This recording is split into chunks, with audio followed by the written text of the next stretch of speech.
de régler. Donc la première des choses qu'il faut régler, c'est de comprendre les accords. C'est de comprendre les accords. Et avant de commencer à comprendre les accords, j'espère qu'on est tous à l'aise avec l'échelle de la gamme de Do ou l'échelle d'une gamme majeure. C'est-à-dire entre le premier degré et le deuxième degré, on a un ton. Entre le deuxième degré et le troisième degré, on a un ton. Entre le troisième et le quatrième degré, on a un demi-ton. Le quatrième et le cinquième degré, on a un ton. Cinquième, sixième degré, un ton. Sixième, septième degré, un ton. Septième degré et l'octave, on a demi-ton. Donc entre mi et fa et entre si et do, on a demi-ton, demi-ton. Tout le reste, c'est un ton. C'est juste un rappel. Je pense qu'on est tous à l'aise avec. Donc, si vous n'êtes pas à l'aise, je vais d'ici la fin de la journée, envoyer un document où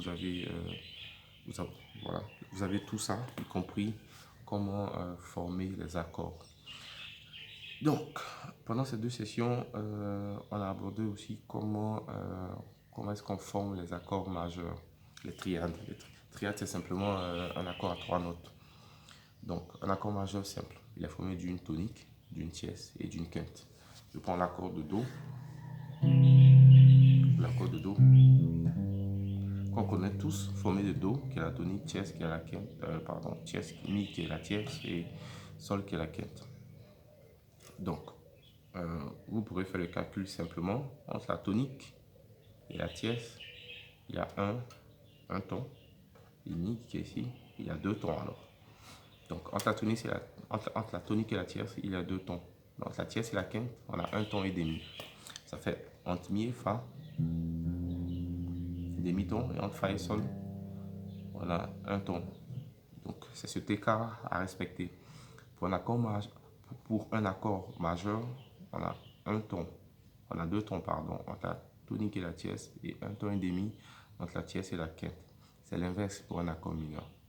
Pour un accord mineur, entre la tonique et la tierce, on a un et demi.